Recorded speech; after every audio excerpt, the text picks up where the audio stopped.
So this is part 3. Welcome back. This is part 3 of your orientation to your studies in science translation and outreach here at the University of Kentucky.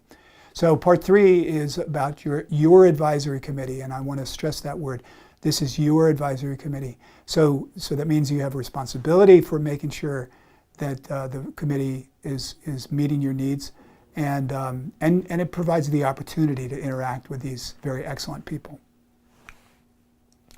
So the purposes of your advisory committee are twofold. First of all, to support you, to support STO students in your educational journey in this program, and that's really very important to make sure students feel supported by their advisory committee. But also it's to assure the academic and educational integrity of the STO program. And so advisory committees have a responsibility to the university to make sure that the program is meeting a high standard of educational excellence. So here's another point of flexibility that's similar to what you saw in part 2, and that is that you students will have considerable flexibility in selecting members of your advisory committee. And so that's a marvelous option, is to know that you can have a lot of influence on selecting the people that will advise you in your program. But it also puts that burden of responsibility on you as well. Now, the individuals that are selected must have some relevance to your professional interests or your capstone project or your needs. But it's usually possible to find lots of people that will fill that bill. You know, it's really, again, up to you to make that decision, and we'll help you through it. We'll help guide you through your decision. So it's important, if this is your responsibility, to make sure this happens, and not the Director of Graduate Studies, but your responsibility to make this happen. Let's talk a little bit about the composition, the general composition of advisory committees in the STO program. First of all, you need one principal advisor. That individual must be a faculty member and must be voting, or is voting, as a member of the faculty. So one principal advisor who votes towards your program. 2 associate advisors, and those are also voting members towards the completion of your degree. And then auxiliary advisors, and you can have one or more than one auxiliary advisors who are actually non-voting, so that they don't replace the principal or associate members. But they give you more breadth in areas you might need. So we'll talk about that.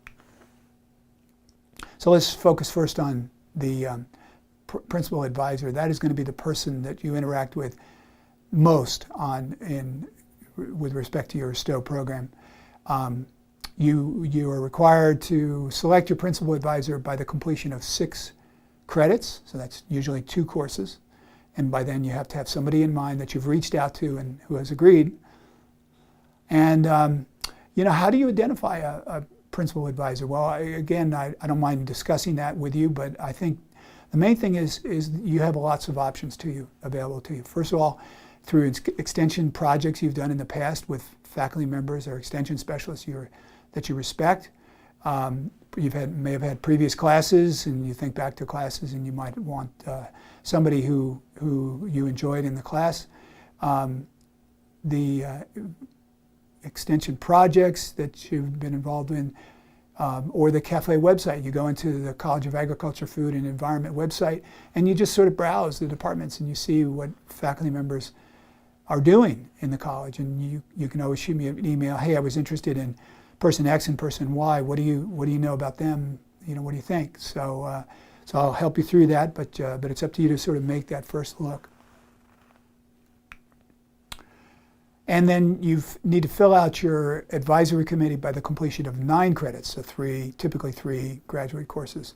So you'll have at the end of 3 credits, you'll have your principal advisor and 2 associate members by completion of 9 credits. Again, I've already said this, it is the student's responsibility to form the advisory committee, so it's not a bad idea to be thinking about this along the way too. Don't wait till you're under the gun to get a selection. So here are some important advisory committee requirements that the advisory committee must know, but you must as well, because it's your advisory committee. They must all be, except for auxiliary members, they must all be qualified faculty members. They can be faculty members at UK or elsewhere, in any of the universities, public universities or private universities elsewhere in Kentucky or even beyond. They don't have to be in the state of Kentucky, but they must be qualified faculty members. At least two faculty members must be, at least two committee members must be members of the UK graduate faculty. So if you have a faculty member from a nearby institution in mind that you might like to include in your advisory committee, there are ways we can petition for them to be appointed to the UK faculty, but we have to know that. So if you identify somebody from another institution that you'd like to include in your advisory committee, let me know and we'll start that process, okay? And at least one member of the advisory committee must be a full member of the graduate faculty, a full member of the graduate faculty, and that's just a requirement for UK. So here, this is an important topic that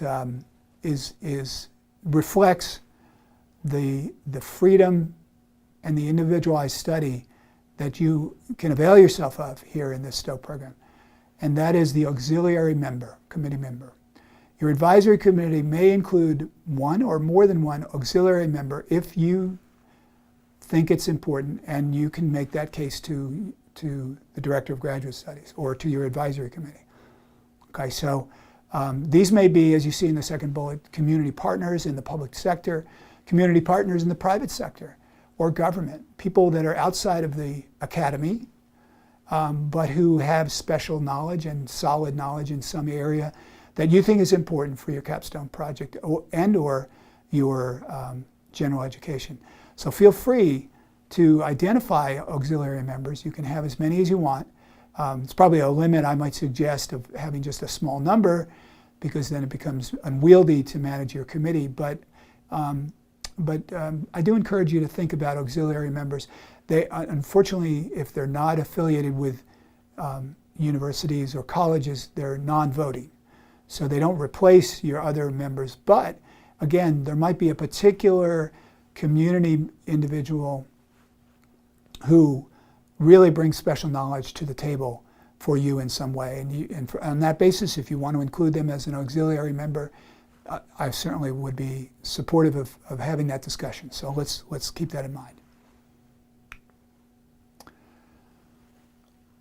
Pro forma, all advisory committee members are subject to approval by the Director of Graduate Studies. It's my ultimate responsibility to manage the academic integrity of the program, so I have to sign off on all advisory committee members. I think it's usually going to be pretty easy to do, but it has to be done based on the credentials and the need expressed by the student. Communications with your advisory member. First of all, you're going to be in communication during course selection, maybe for every semester, on an as-needed basis. So, and that can be very often just a few emails. Boom, you're done. Everybody's happy with the courses you've chosen or the course you've chosen for the next semester, and that's that. It's advisable. It's not a requirement, but it is advisable to have one virtual meeting per year with your advisory committee members. Maybe just to discuss informally ideas relating to your capstone project. Maybe it's to assure adequate academic progress in your program for the community members to be assured, okay, this student is making progress towards completion at the time frame that they expect. But those communications, again, are your responsibility to make sure that they happen. Yeah, and I just said that. Okay, so a few miscellaneous points.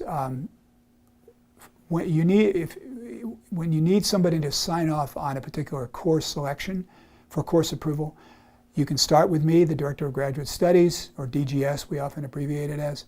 And then once you have a principal advisor, you go to your principal advisor to sign off on your course selections. But in the meantime, you can use me. for those purposes. And then for approval of your overall program of study, now I'm talking about, say, county agents who are mapping out a program of study towards their master's degree, which would need to be approved by the extension administration here at the University of Kentucky. For those students, until you have your principal advisor, feel free to come to me for program approval to start with me before you go to the extension administration.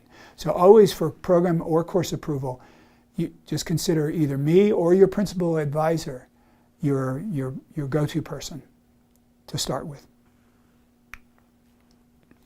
And there's a publication that's going to be available online in this link, a link that you can provide, that you will see associated with these training sessions. And that the title of that is STO Advisory Committees, Opportunities and Responsibilities.